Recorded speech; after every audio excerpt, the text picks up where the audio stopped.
श्री कृष्ण के सिवा कोई मेरा है नहीं, मैं किसको पुकारूं? मेरा आश्रय तो एकमात्र वही प्रभु हैं। और निकाला शालिग्राम, यही सिंहासन है शालिग्राम का। भगवान के भक्तों की अपार महिमा है। क्या सेवा, वहां कोई पंचपात्र गंगा की अपार महिमा है। क्या सेवा, वहां कोई पंचपात्र गंगा जल ये सब थोड़ी है, लेकर बस आंसुओं से अभिषिक्त कर रहे हैं। प्रभु मुझे तो कोई ज्ञान नहीं कि आपकी सेवा कैसे की जाती, मैं तो अपने मुख में ही आपको रखता हूं। अब मेरे जीवन का अंत होने जा रहा है, बस मैं यही प्रार्थना करता हूं कि मैं आपके ही समीप पहुंचूं, आपका ही स्मरण करूं, आपसे कभी विलग न हो, एक भी वृत्ति आपसे कभी विलग न जाए। श्याम सुंदर मुरली मनोहर ललित त्रिभंगी ध्यान करते हुए आंख खोली और इशारा किया, काट दो मुझे।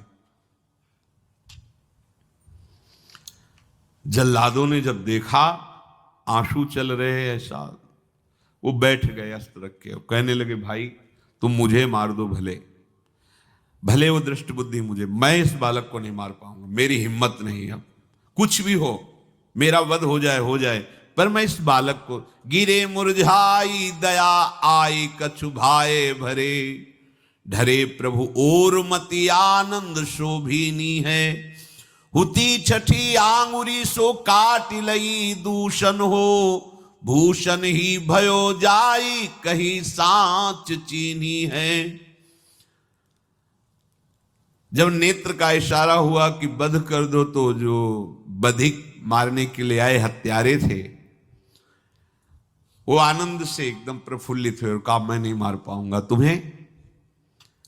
तो एक ने कहा देखो एक उपाय मुझे दिखाई दे रहा है, इस बालक में विशेषता तो है ही, पर इसके पैरों में देखो, बाएं पैर में एक छठी अंगुली भी है, किसी किसी को होती है।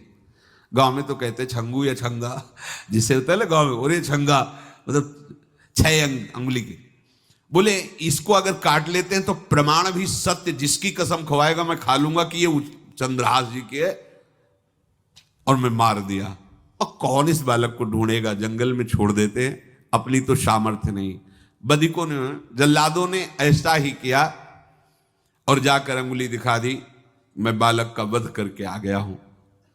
उनको यह कि लाखों बार इन्होंने वध किया तो संशय का कोई रिश्तेदार थोड़ी है, वो तो बालक है, उसको मारने में क्या, हाँ ठीक है मार दिया गया। अब वो जो चले गए तो अंगुली जो कटी थी उससे रक्त प्रवाह हो रहा है। कृष्ण कृष्ण जगन्नाथ वासुदेव जनार्दन, हे कृष्ण हे जगन्नाथ हे वासुदेव हे जनार्दन, ऐसे नाम उच्चारण करते हुए मूर्छित हो रहे हैं चंद्रहास जी। वो छोड़ करके जल्लाद चले गए। चंद्रहास जी भगवान का स्मरण कर रहे हैं, तो जितने जंगल के मृग हैं वो सब मंडलाकार घेर के ऐसे।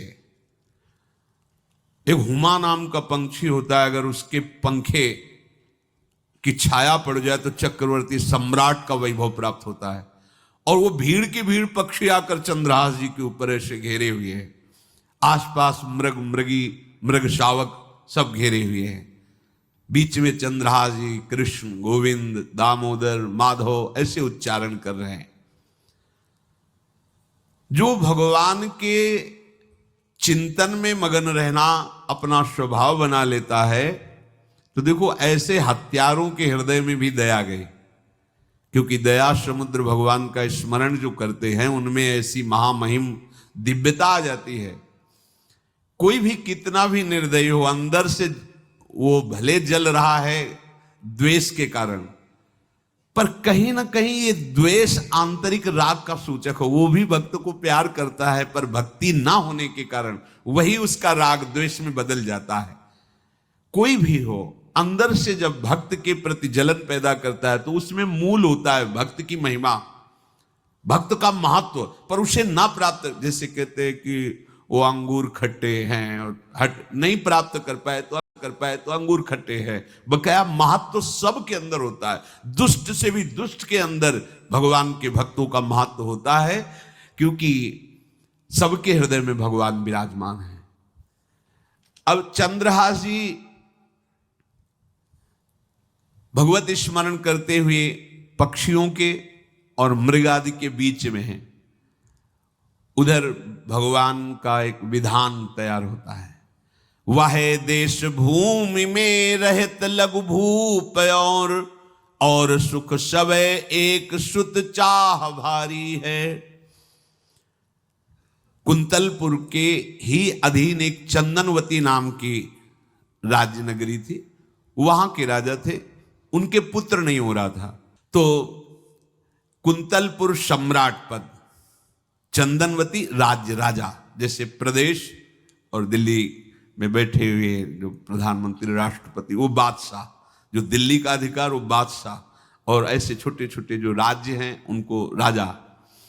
तो ये चंदनवती के राजा कर दिया करते थे, प्रत्येक राजा को कर देना होता था बादशाह को।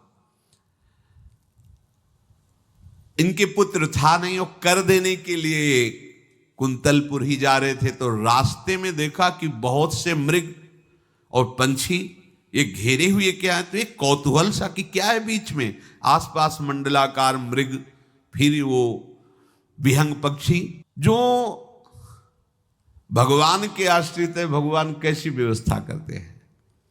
वो चंदनावती के राजा दौड़ करके एक कौतूहलवश, क्या है यहां, मृगी पंक्तियों के बीच में पक्षी, हुमा नाम का बड़ा पवित्र पक्षी हिमालय आदि में पाया जाता है, जिसके ऊपर इसकी छाया पड़ जाए वो ऐश्वर्यवान हो जाए। देखा बालक दिव्य तेजों में, और मूर्छावस्था में नजदीक गए तो अंगुली पूरी कटी हुई थी, तो रक्त प्रवाह, गोद में उठाया और आनंदित हो गए, हमारी पुत्रेष्टि यज्ञ सफल हुई, हमारा दान पुण्य सफल हुआ, ऐसा हमें सुंदर बालक मिला।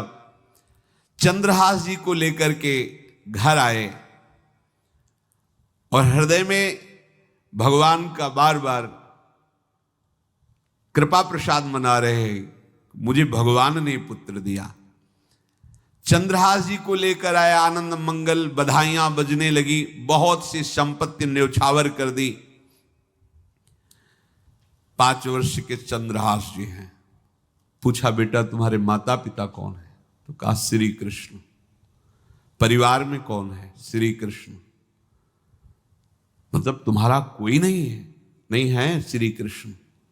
समझ गए कि भगवान ही हमें कृपा करके ऐसे महाभागवत पुत्र को दिया। और है कौन, वास्तविक कोई नहीं श्री कृष्ण के सिवा। बड़ा उत्सव मनाया और अपने राज सिंहासन का अग्रिम अधिकारी युवराज पद चंद्रहास जी को। अब तो पूरे राज्य में आनंद की वर्षा हो रही। राजा मन में विचार कर रहे हैं कि ऐसा प्रतापी भक्त हमारे यहां आया है, अब हमको किसी को कर देने की जरूरत नहीं। तो जो हर महीने वर्ष में जो बंधा हुआ कर था उन्होंने नहीं दिया। 1 बार 2 बार 3 बार जब कर नहीं पहुंचा तो सम्राट ने आदेश किया मंत्री को कि चंदनावती से कर आना बंद हो गया है। क्या बात है? यदि वो अहंकार से युक्त हो तो आक्रमण करके नष्ट करो, यदि समस्या है तो उसका सहयोग करो। बादशाह के आदेश से वहां दृष्ट बुद्धि पहुंचे तो युवराज पद पर चंद्रहास जी विराज, जिनको मारने के लिए जल्लादों के हाथ में दे दिया था। पूरे पूर्वासी ऐसा प्रभाव चंद्रहास जी का है कि सब कृष्ण भजन करते हैं, सब आनंद में मगन रहते हैं। चंद्रहास जी थोड़ा सयाने हो गए थे तो पूर्ववासियों को उपदेश देते, एक बार हमारे राज्य में भोजन पाया जाएगा 24 घंटे में, और सबके घरों से आरती की शंखनाद घंटानाद सुनाई देना चाहिए।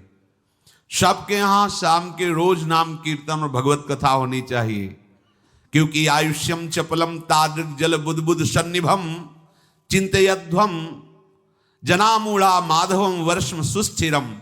भाइयों, ये आयु बड़ी चंचल है, कब शरीर छूट जाए पता नहीं, पानी का बुलबुला कब फूट जाए कोई पता नहीं। इसलिए माधव श्री कृष्ण का नाम कीर्तन, उनकी आरती पूजा, उनका ध्यान और एक टाइम भोजन पूरे नगर में। अब सोचो कितना भक्ति का प्रभाव होता है। पूरा नगर में, हर घर में आरती पूजा कीर्तन। चक्रवर्ती सम्राट के लक्षण स्वाभाविक चंद्रहास जी में प्रकट होते थे। अब दृष्ट बुद्धि जब वहां गया, देखा युवराज पद पर, पहचाना कि वही बालक है, ये तो चंद्रहास है, क्योंकि काफी समय तो महल में ही रहे थे धाय मां के साथ और अच्छे से पहचान थी। अब उन्होंने विचार किया कि ये तो बहुत अनिष्ट हो गया, हमने तो मारना निश्चित किया था और जल्लादों ने इसको छोड़ दिया और अब तो ये राजा का राजकुमार बन गया। तो राजा से कहा कि पहली बात, युवराज पद पर बैठालने के पहले तुम्हें सम्राट को सूचना देनी चाहिए थी। दूसरी बात, अभी तक तुमने कर नहीं दिया। जानते हो कि अगर सम्राट का भाव बदल गया तो एक क्षण में तुम्हारे राज्य को नष्ट कर दिया जाएगा। तो राजा ने हाथ जोड़कर चंद्रावती के राजा ने कहा, महाराज आप ही अब हमारी रक्षा कर सकते हो। तो उसकी दृष्टि चंद्रहास पर थी, इसको मरवाना है, क्योंकि पंडित ने बताया था यही पति बनेगा। अरे तो अब तो आनंदित होना चाहिए कि अब तो राजा बनेगा, अब तो बढ़िया है। लेकिन चंद्रहास जी को यदि आप सम्राट के पास भेज देते हैं और सम्राट निश्चित प्रसन्न हो जाएंगे चंद्रहास को देख के, तो वो तुम्हारे इस अपराध को क्षमा कर देंगे। युवराज पद दे दिया और भेंट नहीं दी, कर नहीं दिया महीनों से, तो ऐसा करो चंद्रहास जी को भेज दो। राजा ने स्वीकार कर लिया। और पहले लोग बिल्कुल धर्म से चलते थे।